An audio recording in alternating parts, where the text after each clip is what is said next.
स्वागत है आप सभी का तनु ब्लॉग में। तो नमस्कार सभी उत्तराखंडी भाई बहनों ते दाना स्याणों ते और छोटू ते मेरू जी भोरी ते प्यार। आशा उम्मीद कर दूँ आप लोग सभी सब परिवार स्वस्थ होला और हम भी एकदम ठीक से। तो माता रानी की कृपा आप सभी का परिवार पर बड़ी रहे, यही प्रार्थना कर दूँ माता रानी से। तो नए ब्लॉग की स्टार्टिंग भी हो गई है और देख रहे होंगे आप लगातार ब्लॉग में कि श्रीमद् भागवत कथा सुन रहे होंगे। तो आज भी जा रहे हैं श्रीमद् भागवत कथा में और आज श्री कृष्ण जन्म है, तो ब्लॉग ज़रूर देखिएगा। और कई लोग तो बोर भी हो रहे होंगे कि डेली ये श्रीमद् भागवत कथा का ब्लॉग डाल रही है, लेकिन जो श्रद्धा भाव से जो भक्ति वाले होंगे वो भगवान से कभी बोर नहीं हो सकते। वो उनकी जिनकी भगवान के प्रति आस्था होगी वो कभी बोर हो ही नहीं सकते।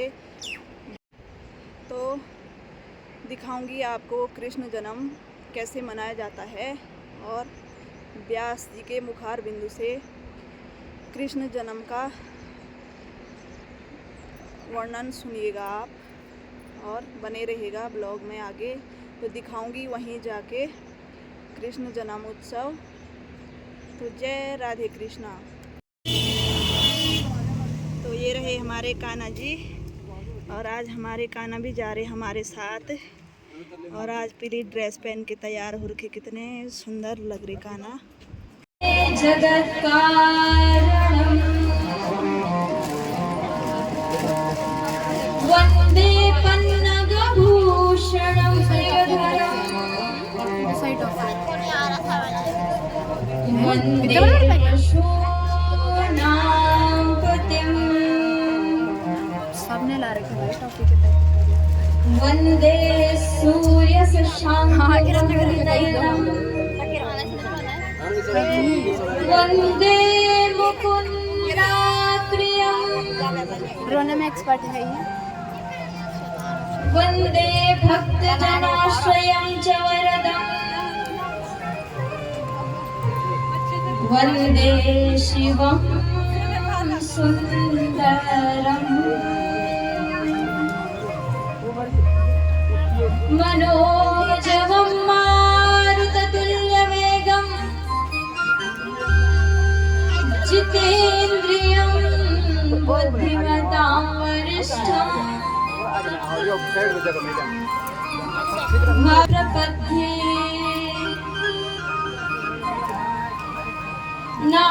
नारायणं नमस्कृत्य नरं चैव नरोत्तमं देवीं सरस्वतीं व्याधीं स्वामिनी मैं राधे तेरी दासी। जन्म जन्म मोह की जियो श्री वृंदावन निवासी।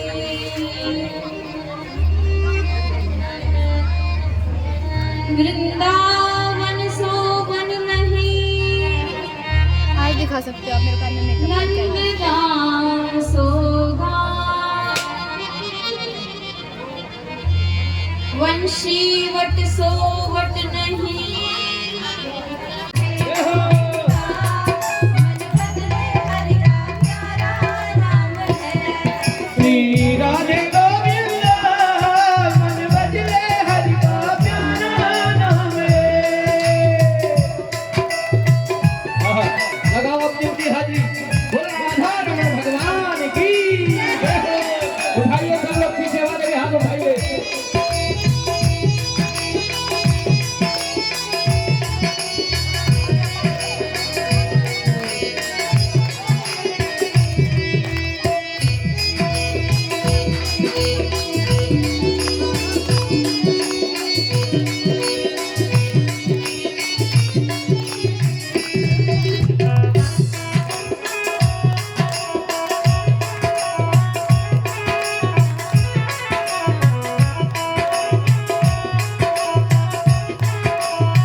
फिराया नरसी ने करताल बजा के सावरिया को रिझाया होली सावरिया को रिझाया शबरी ने अपने हाथों से अपने हाथों से प्रभु को वेद खिलाया ओ प्रभु को वेद खिलाया श्री राधे गोविंदा मन भजने हरि का प्यारा नाम है। श्री राधे गोविंदा। भगवान शिव शंकर फेरे फिर रहे, दिव्य आनंद हुआ और माता उमा विदा हो गई, कैलाश चली गई। माता पार्वती कैलाश गई और कैलाश जाकर के जब माँ रहने लगी, बड़े समय तक माता के मैतियों ने माँ को बुलाया नहीं, भूल गए। और माँ उदास है कैलाश पर, बार बार अपने मैत की ओर देखती है कि कब मेरे मैत से कोई आएगा मेरे लिए चैत के महीने का कलो लेकर के, कलेवा लेकर के। माता उदास होकर के देखती है, नेत्रों से आंसू बहते हैं।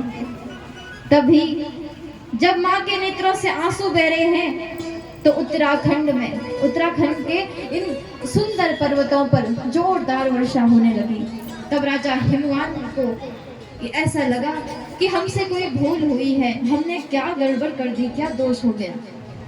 तो पूछा, पता किया तो निकाला, किसी ब्राह्मण ने बताया, हे हिम नरेश, आपकी बेटी को आपकी याद आ रही है, आपने उसे अपने मैत नहीं बुलाया।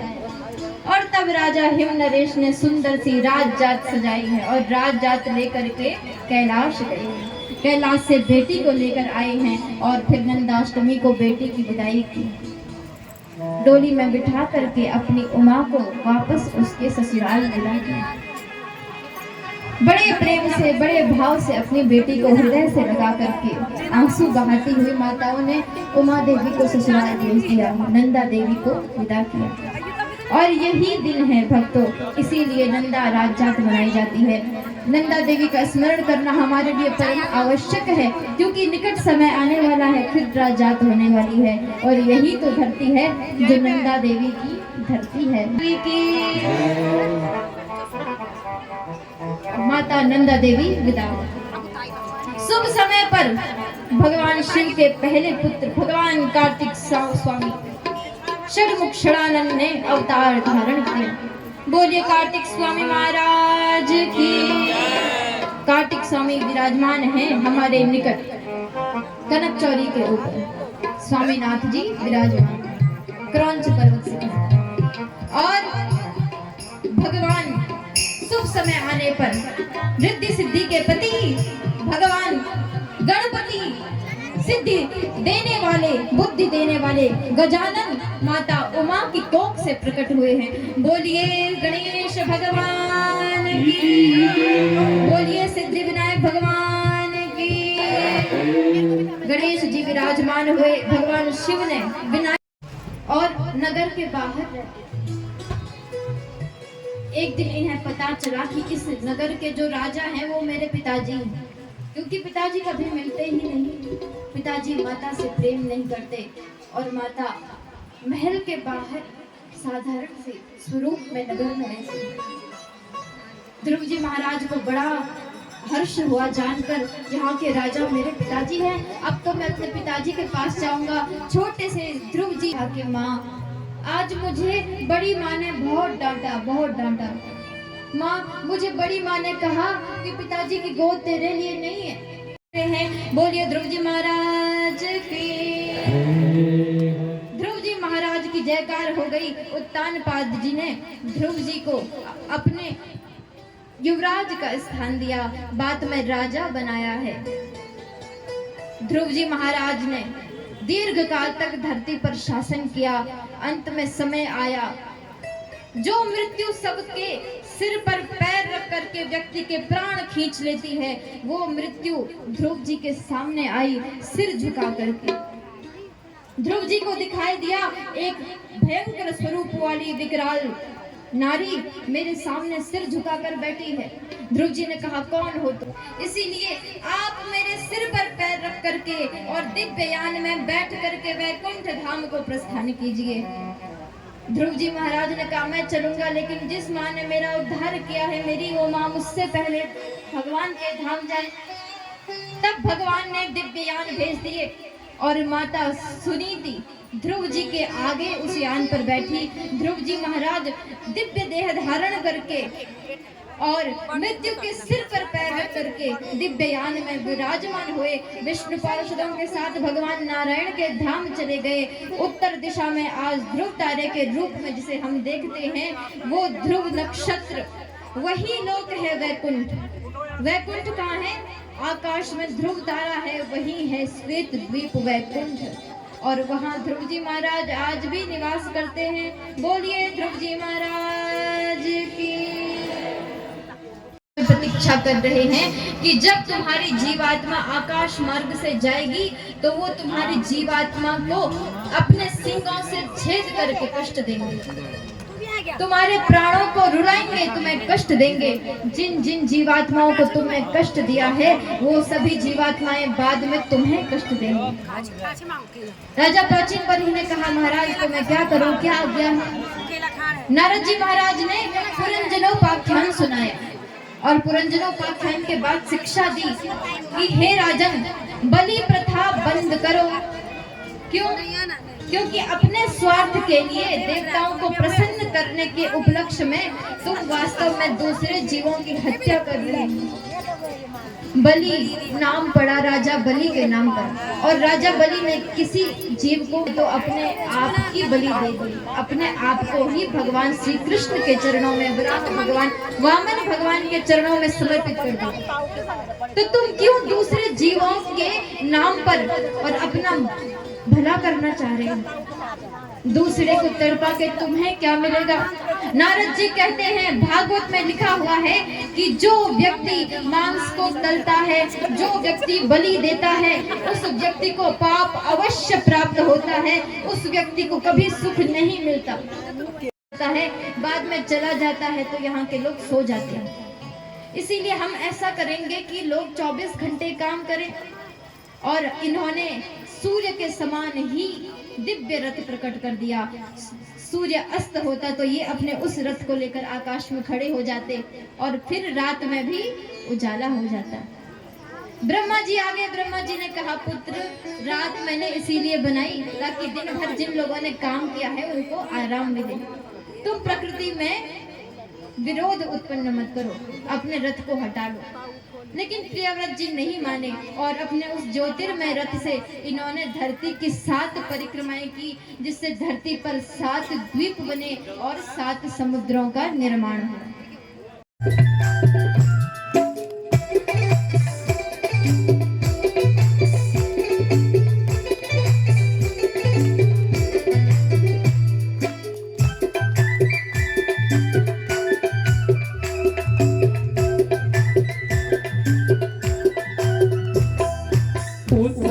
गरुड़े लक्ष्मी नारद कुबेर जी इष्ट दर्शन विद्यावा अब न करा दे रे।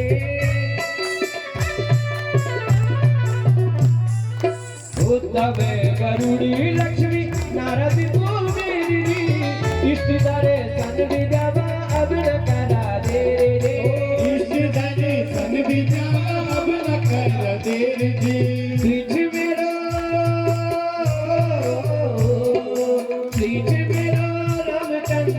श्री मेरा रामचंद्र श्री मेरो गोपाल जय बजर विशाल बोला जय बजर विशाल जय बजर विशाल बोला जय बजर विशाल जय बजर विशाल बोला जय बजर विशाल जय बजर विशाल बोला जय बजर विशाल जय बजर नारायण बोलो जय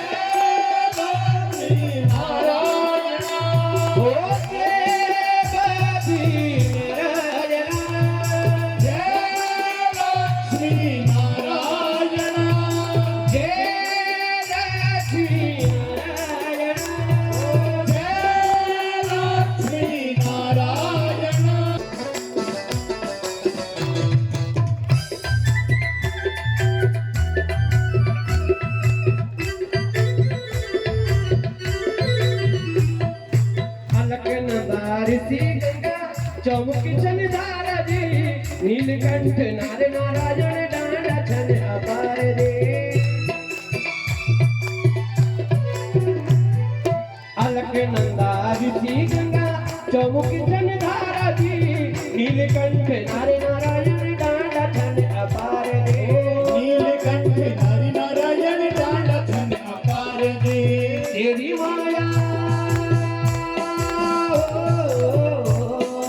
तेरी माया तू ही जाने तेरी माया तू ही जाने ये दिन दया जय बदिर विशाल बोला जय बदिर विशाल जय बदिर विशाल बोला जय बदिर विशाल बोला हम खबीरा जय बदिर विशाल बोला जय बदिर विशाल जय बदिर विशाल बोला जय बदिर विशाल के भी अनदेखा कर दिया, इग्नोर कर दिया। और बृहस्पति जी को इतना बुरा लगा, इतना बुरा कथा लगा में कि पहुंच गए बृहस्पति हनुमान जी जी। देवताओं को हनुमान छोड़कर जी चले पहुंच गए। गए रे कथा में। अब जब असुरों को पता चला कि देवताओं के पास गुरु नहीं है, तो असुरों ने देवताओं पर आक्रमण करने का निश्चय किया, विचार किया। देवता समझ गए कि अब असुर हम पर आक्रमण करने वाले हैं, तो देवताओं ने ब्रह्मा जी की शरण ली।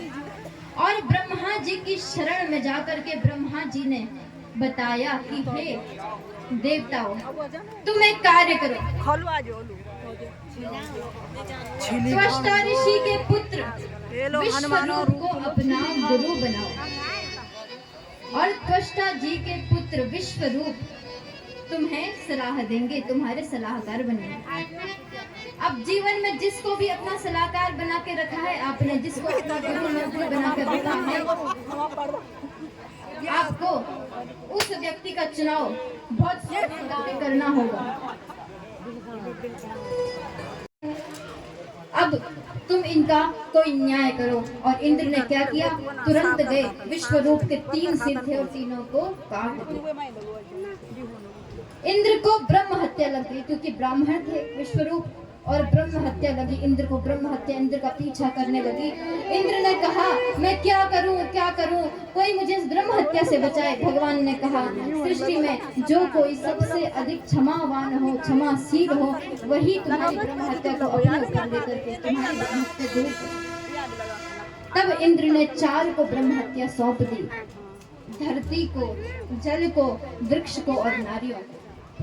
प्रकृति में यही है जो सबसे अधिक विनम्र है। और इन 4 को थोड़ी थोड़ी ब्रह्म हत्या सौंप करके इंद्र ने इन सबको स्वरूप धारण करके प्रहलाद जी के सामने नृसिंह दहाड़ करके खड़े हो गए। और नृसिंह ने कहा कौन है जिसने मेरे भक्त की ऐसी दुर्दशा की, मेरे भक्त को कष्ट दिया। सामने दिखा हिरण्यकश्यप, पकड़ लिया हिरण्यकश्यप के बाल पकड़ कर नीचे पटक दिया।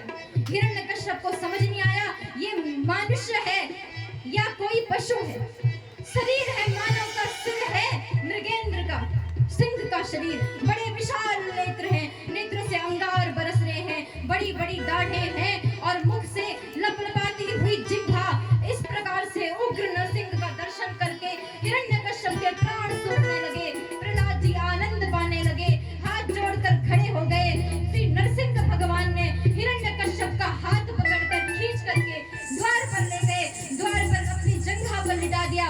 बोला मूर्ख, देख कौन सा समय है इस समय, ये न सूर्योदय का समय, न सूर्यास्त का, संध्या का समय है। न तू अंदर है न बाहर है, मेरी जंघा पर है, न ऊपर है न नीचे है तो बीच में है, न अंदर है न बाहर है तो दहलीज पर है, न 12 महीनों में से किसी महीने में है तू।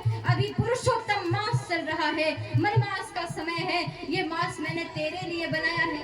तुझे मैं ब्रह्मा जी की सृष्टि का जीव नहीं हूँ जो तुझे मारूंगा, बल्कि ब्रह्मा मेरी सृष्टि का जीव है।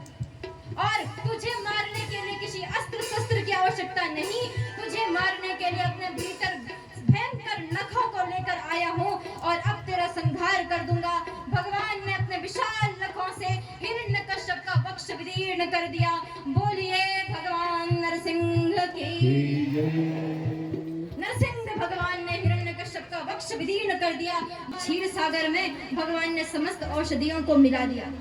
दूध के सागर में औषधियां मिल गई और अब विशाल मथानी बनाने की योजना हुई। मथानी के लिए मंदार पर्वत का चुनाव किया गया। देवता मंदराचल को उठाने लगे, लेकिन मंदराचल इतना बड़ा कि देवता उसके नीचे ही दब गए। तब भगवान ने अजित अवतार लेकर मंदराचल पर्वत को अपने हाथ पर धारण किया, समुद्र में स्थापित किया। अब वो पर्वत समुद्र में डूबने लगा। देवता फिर भगवान की शरण में गए। भगवान ने तब दिव्य स्वर्गमय विशाल कच्छप का अवतार धारण कर मंदराचल पर्वत को पीठ पर धारण कर दिया। बोलिए कच्छप भगवान की।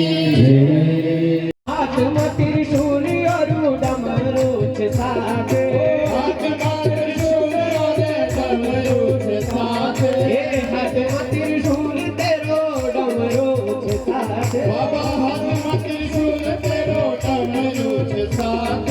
जोगी जन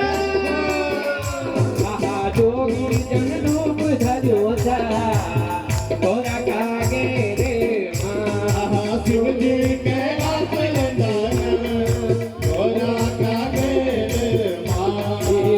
ओ भोले बाबा तुम्हारी कसम, तुमर रूप बसुच मने।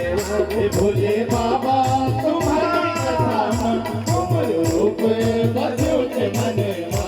तुमर रूप बसुच मनवा, तुमर रूप बसुच मनवा। भोले बाबा तुम्हारी कसम, तुमर रूप बसुच मनवा।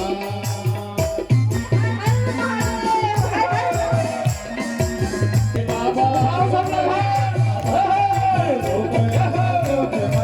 ओ भोले बाबा तुम्हारी कसम, तुम बसुच मनवा। भोले बाबा तुम्हारी कसम,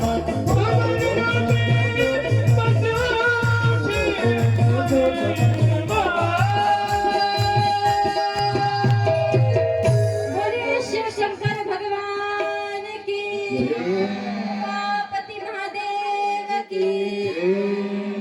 के भक्त की सेवा में भगवान का सुदर्शन सदैव खड़ा रहता है। सुदर्शन चक्र घूमते घूमते कृत्या राक्षसी के सामने आया, राक्षसी को भस्म कर दिया और दुर्वासा जी के पीछे पीछे सारे संसार में भ्रमण करने लगा।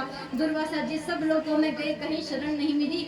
नारायण के पास गए। नारायण ने कहा मेरे भक्त के चरणों में गिरो, हे दुर्वासा, मेरे भक्त अम्बरीश ही तुम्हारी रक्षा कर सकता है। तब दुर्वासा जी अम्बरीश जी के पास आए, क्षमा मांगी और तब जाकर अम्बरीश जी ने अपनी भक्ति की सौगंध दे करके सुदर्शन को शांत किया। भारत की सबसे शापित नदी है बिहार की कर्मनाशा नदी। उस नदी में कोई स्नान नहीं करता, उस नदी का कोई पानी नहीं पीता। क्यों? कहते हैं कि ऊपर आकाश से गिरते हुए त्रिशंकु जी के मुख से जो लाल टपकती है वो उस नदी में गिरती है, इसलिए वहाँ के लोग उस कर्मनाशा नदी का जल नहीं पीते। हरे गंगे माँ, हरे हरे गंगे माँ बोला। हरे हरे गंगे माँ बोला, जय जय गंगे माँ। हरे हरे गंगे माँ बोला, जय जय गंगे माँ। जो मुख बटी हारी गंगा माँ, ओ मुखवती आरिस गंगा माँ। हमें पापों का पाप हमें पापियों का पाप बना। हरे हरे गंगे माँ बोला, जय जय गंगे माँ बोला। हरे हरे गंगे माँ बोला, जय जय गंगे माँ। तुमसे शुरू हो दुनिया, जीवन को पैर पड़ो। ओ तुमसे सुर हो दो माँ, जीवन को पैर पड़ो। अकिहारी के मन की तेरी कुचड़ी मखानो तो। हरे के मन की महालो तो। करेगी लोग बची आई माँ तू। आई माँ शिव जी की जटा हमारा तू। शिव जी की जटा हमारा। बलराम जी महाराज प्रकट हुए तो नंद बाबा ने खूब उत्साह उत्सव मनाया, बहुत आनंद हुआ, बहुत उत्सव मनाए गोकुल में। और अब समय आया, सारे देवता भगवान के सामने हाथ जोड़कर खड़े हो गए। अरे कन्हैया, आपके बाल रूप को देखने के लिए जुगों जुगों से तरस गए हैं, अब तो आ जाइए। बड़ी प्रतीक्षा कर दी, 4 घंटे से बैठे हुए हैं, अब तो आ जाइए। और तब भगवान नंदलाल गोविंद मुस्कुराते लगे राधा जी को देख करके, हे भगवती राधिके, मुझसे पहले आप धरती पे जाओ, क्योंकि शक्ति आप हैं, आप पहले जाइए। भगवती श्री राधा रानी ठाकुर जी के चरित्र को चित्र को हृदय में बसा करके और धरती पर प्रकट होने लगी। और भगवान 16 कलाओं के साथ शुभ समय पर ज्योति रूप होकर के मथुरा में कारागार में प्रवेश करने लगे। सबसे पहले भगवान ने प्रवेश किया भगवान के पिता वसुदेव जी के मंदिर में। वसुदेव जी के मन में आए, वसुदेव के हृदय में आए। वसुदेव के हृदय से भगवान दिव्य तेज रूप धारण करके माता देवकी के हृदय में आए। माँ देवकी के हृदय से तेज रूप में उनके गर्भ में आए।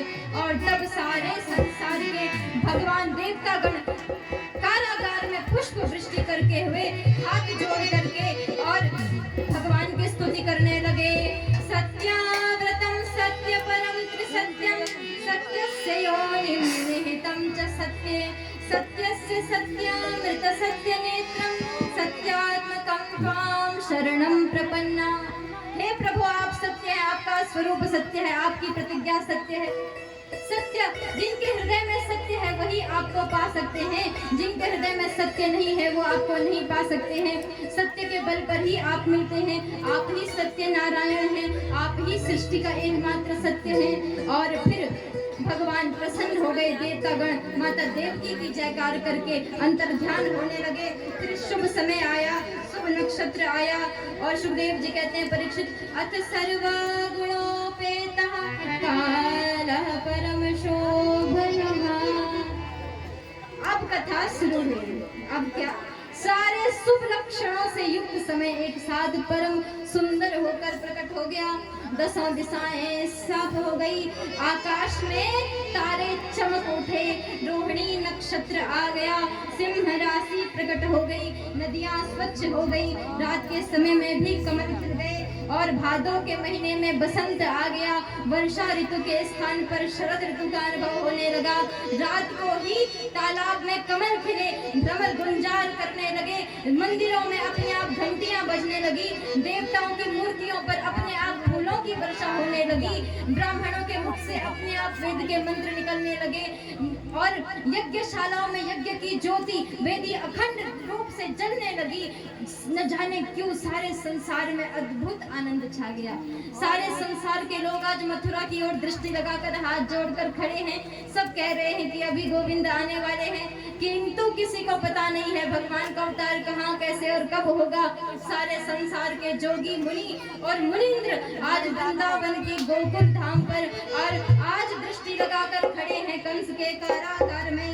अष्टमी की रात आ गई, भादो का महीना आ गया, रात्रि के 12 बज गए और जहां पूर्णिमा का चंद्र सा उदय होने लगा, वहां माता देवकी के गर्भ में प्राची के चंद्रमा की भांति भगवान 16 कला संपन्न श्री कृष्ण चंद्र प्रकट हो गए।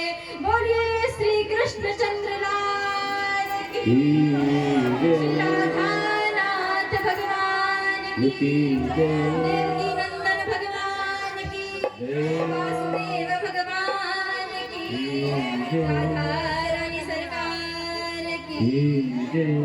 स्वागतम कृष्ण, स्वागतम कृष्ण, शरणागतम कृष्ण, स्वागतम सुस्वागतम शरणागतम कृष्ण, स्वागतम सुस्वागतम शरणागतम कृष्ण, स्वागतम कृष्ण शरणागतम कृष्ण, स्वागतम कृष्ण, शरणागतम कृष्ण, स्वागतम सुस्वागतम शरणागतम कृष्ण, स्वागतम सुस्वागतम शरणागतम कृष्ण, स्वागतम कृष्ण शरणागतम कृष्ण। आनंदी उमंग भयो जे कन्हैया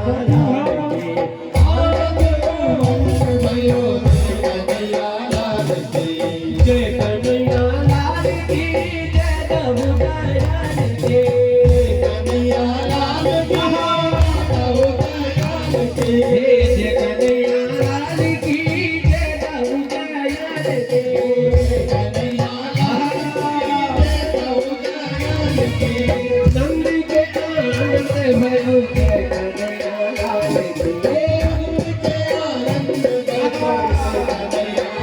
हाथी दियो घोड़ा दियो और दियो पाल के हाथी दियो घोड़ा दियो और दियो पाल के हाथी दियो घोड़ा दियो और दियो पाल के हाथी दियो घोड़ा दियो और दियो पाल के कौन तो है हाथी घोड़ा कौन दियो पाल के कौन तो है हाथी घोड़ा कौन दियो पाल के कौन को है हाथी घोड़ा कौन को है पाल के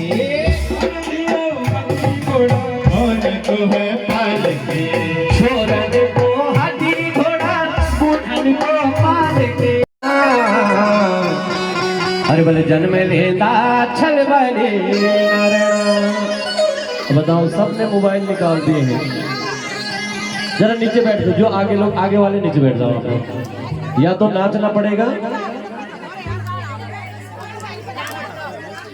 या तो भैया नाचना पड़ेगा और या तो फिर नीचे बैठना पड़ेगा।